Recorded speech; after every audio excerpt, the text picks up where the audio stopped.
C'est le plus grand solde de l'année chez AliExpress qui a lieu du 11 au 18 novembre 2025. Voici mes suggestions de 5 modèles pour votre panier d'achat. Bonjour et bienvenue à Jamais sans ma montre.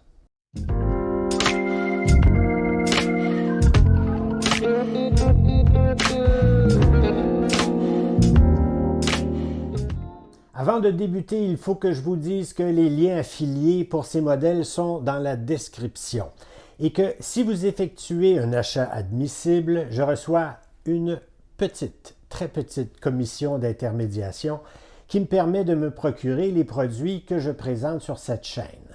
Vous ne payez aucun supplément pour le produit et ça m'aide beaucoup et je vous remercie. Les montres sont en ordre de prix, du plus bas au plus élevé. On y va. Je commence avec la première, c'est une Seestern S382.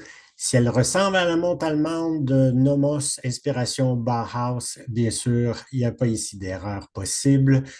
Elle est présentée en plusieurs coloris, dont cette espèce de gris-bleu ici avec le bracelet gris façon Suède. Notez ici la petite seconde avec la trotteuse ici contrastante couleur orangée.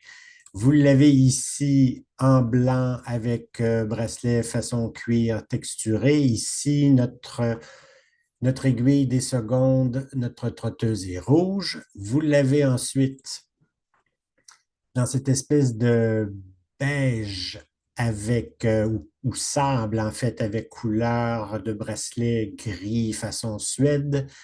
Et toujours cette petite seconde avec la trotteuse rouge-orangé.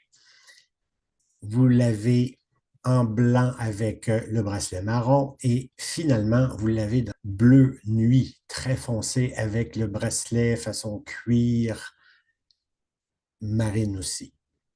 Alors, pour 103,85 $, et vous allez la trouver aussi à moins. Alors, qu'est-ce qu'on a ici? Vous avez une montre qui a d'abord 9,5 mm d'épaisseur. Pourquoi?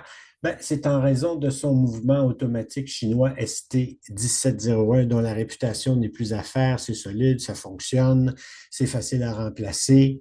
C'est très commun comme mouvement, c'est entrée de gamme, mais vous allez la retrouver vous allez retrouver ce mouvement dans des montres dont le prix est beaucoup supérieur à 100 $.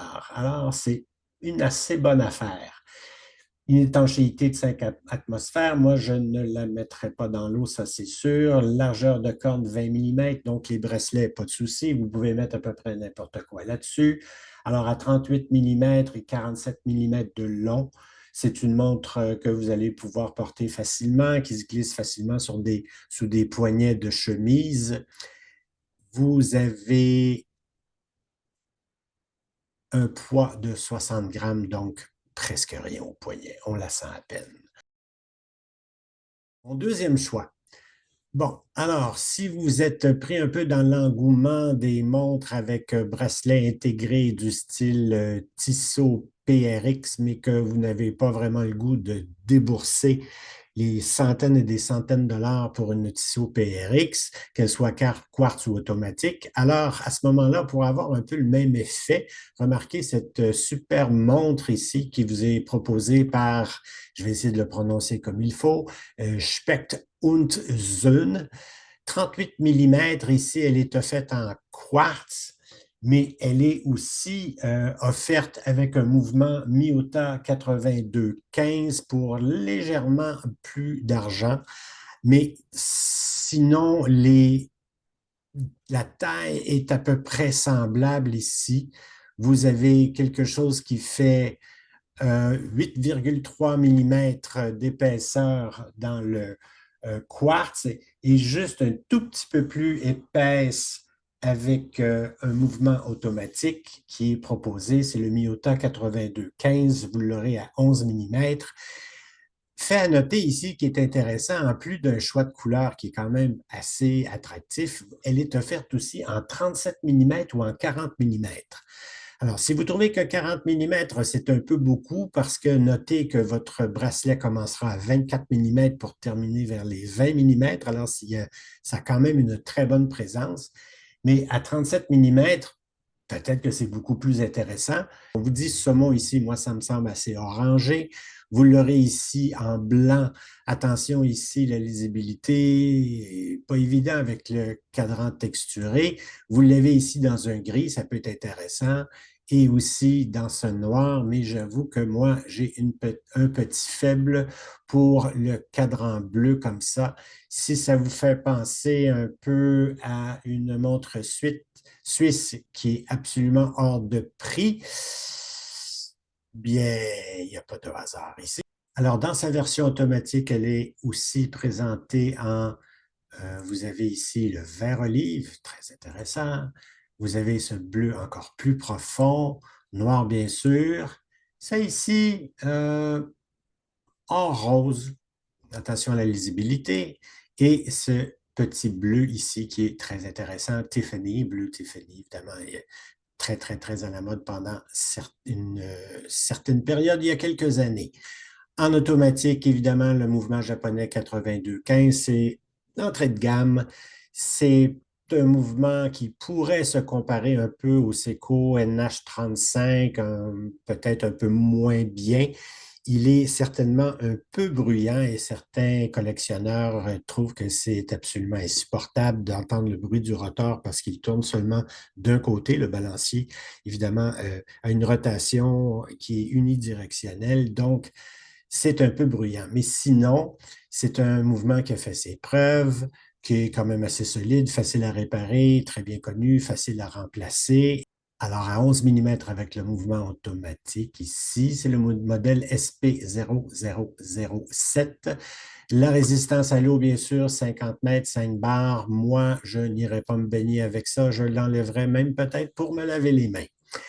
Quant au bracelet, on nous dit ici Push Button Hidden Clasp. Alors, c'est un bracelet du type papillon, si vous voulez, alors avec des boutons de sécurité. Belle allure quand même de cette montre pour un prix qui est vraiment très abordable. Ça peut devenir un peu votre montre un peu plus chic des sorties. Et tout en acier inoxydable 316L. Voici le mouvement. Voici le 8215 de Miyota. Si c'est votre première fois sur cette chaîne, bonjour, mon nom est Léon, j'habite Montréal et je présente des montres pour toutes les occasions à des prix abordables. Je publie une nouvelle émission au moins à tous les mois. N'oubliez pas de vous abonner à la chaîne, de donner un like à la vidéo et surtout d'activer le rappel pour être informé des nouvelles vidéos publiées sur la chaîne et ne rien manquer. Mais surtout, merci d'être là. Ma prochaine montre est cette Mercure Crossline. Pourquoi Crossline? Un peu avec ces lignes, qu'elles soient horizontales ou verticales. Souvent, on appelle ça un sector dial ou un cadran secteur. Il est divisé en 4 avec sa petite seconde à 6 heures. C'est une montre automatique, bien sûr, de chez Mercure. Et on ne nous dit rien sur le mouvement, mais on peut soupçonner que c'est un mouvement Fanji MO1X 17 rubis à remontage manuel. Pas de fonction stop seconde à ce prix. Il oscille à 21 600 battements par heure, une réserve de 40 heures et une précision pas très enviable de plus ou moins 30 secondes par jour. Il n'y a rien de spectaculaire là. On est ici sur une montre qui fait 38 mm de diamètre, qui est quand même en acier inoxydable 316L, de corne à corne 45 mm, donc ça se porte très bien, avec un entrecorne de 20 mm. Ici, on est sur un bracelet acier. Vous avez une résistance à l'eau de 5 atmosphères ou 50 mètres, donc attention de ne pas l'immerger, s'il vous plaît. Et les choix de couleurs sont intéressants. Vous avez ce petit verre d'eau ici qui est assez remarquable. La couleur saumon ici sur un bracelet cuir gris texturé. Vous avez aussi Ici, c'est un peu plus orangé, mais c'est encore saumon sur un bracelet cuir. Et vous avez ce joli bleu très pâle sur bracelet gris cuir. Vous avez une épaisseur de 13 mm, remontage manuel, bien sûr. Hardlex, ce n'est pas saphir, bien sûr. C'est pas tellement résistant nécessairement aux égratignures comparé à un saphir, mais il a au moins le mérite de ne pas éclater si un jour vous aviez la malchance de frapper la montre durement sur un mur ou sur une poignée de porte. La suivante est cette Baltany W10. Baltany, c'est une marque qui vraiment reprend des modèles d'inspiration militaire des années 40, 50, 60 avec des matériaux modernes.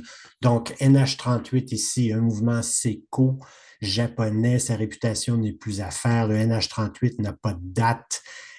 C'est un mouvement qui est solide, qui a une précision correcte, très correcte, qui est facile à remplacer, facile à réparer, résistance à l'eau de 10 bars ou 100 mètres. Donc, vous pouvez aller dans l'eau. C'est simplement que le bracelet de cuir, vous allez peut-être le regretter un petit peu. Vous avez un cristal saphir, bien sûr. La luminosité assurée par l'enduit BGW9 et C3, donc assez bonne luminosité et vous n'avez rien à craindre. Baltany, en termes de qualité pour le prix, c'est vraiment dans mes top 3 à moi, je les connais bien. Le design un peu du boîtier façon tonneau, ça sera très confortable, c'est stable sur le poignet et c'est vraiment un hommage aux montres de la Deuxième Guerre mondiale. 14 mm d'épaisseur, attention, c'est pas petit quand même, mais vous avez de toute façon un boîtier qui est quand même assez court et elle est très différente de tout ce qui s'offre présentement. On est souvent dans les montres de plongée, les montres d'aviateurs, mais ce genre de montre militaire, on en voit un peu moins.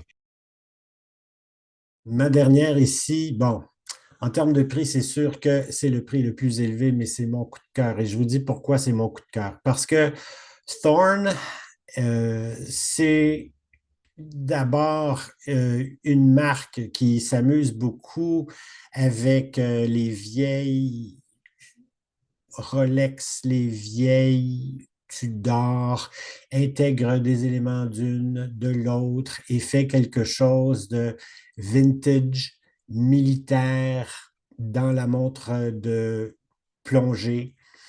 Alors, c'est offert avec un mouvement PT5000. PT5000, alors là, c'est quelque chose d'un peu spécial, que c'est en fait une copie d'un mouvement suisse ETA 28-24. Donc, c'est un mouvement qui tourne beaucoup plus rapidement à 28 800 vibrations par heure, beaucoup plus précis, beaucoup plus stable. C'est facile à réparer comme mouvement, c'est facile à remplacer à peu de frais. Probablement que pour 60 euros, vous avez un nouveau mouvement.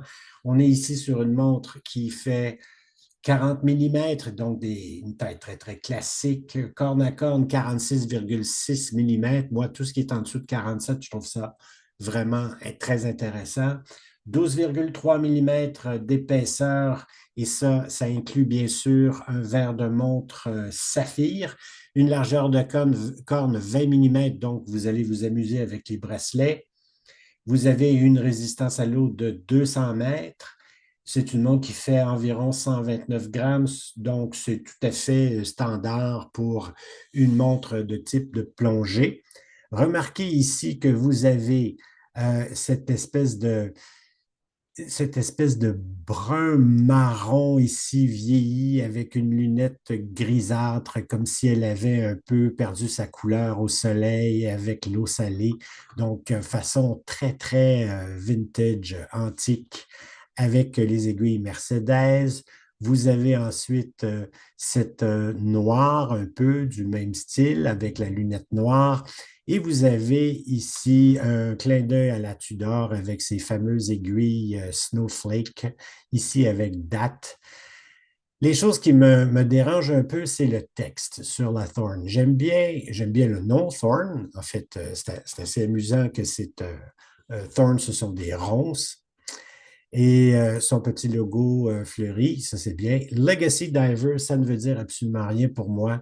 Mais sous l'étanchéité, au-dessus du 6 heures, Frog Mantle, vraiment, je donne ma langue au chat, j'ai aucune idée ce qu'on fait ici. Il faudrait dire un peu aux designers chinois d'arrêter d'inventer des mots en anglais, ça n'a aucun sens. Donc, vous avez ici le modèle brun-marron, vous avez ce modèle bleu vieilli façon Tudor et vous avez bien sûr la noire classique à 257,32 $.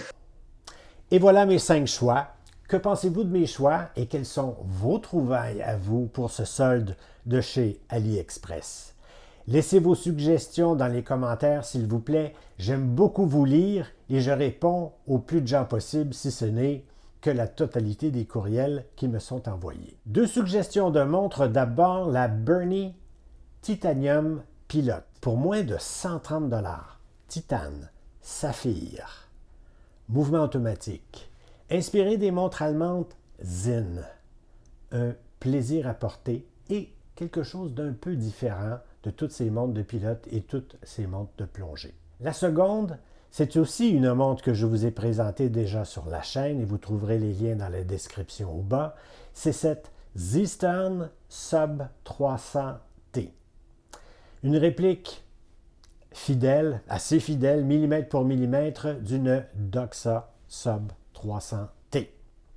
Mais peut-être un peu supérieure à l'original, mais à moins d'un dixième du prix. C'est à voir, elle est assez surprenante. Merci d'être resté jusqu'à la fin, au plaisir de vous retrouver dans une prochaine vidéo. À très bientôt.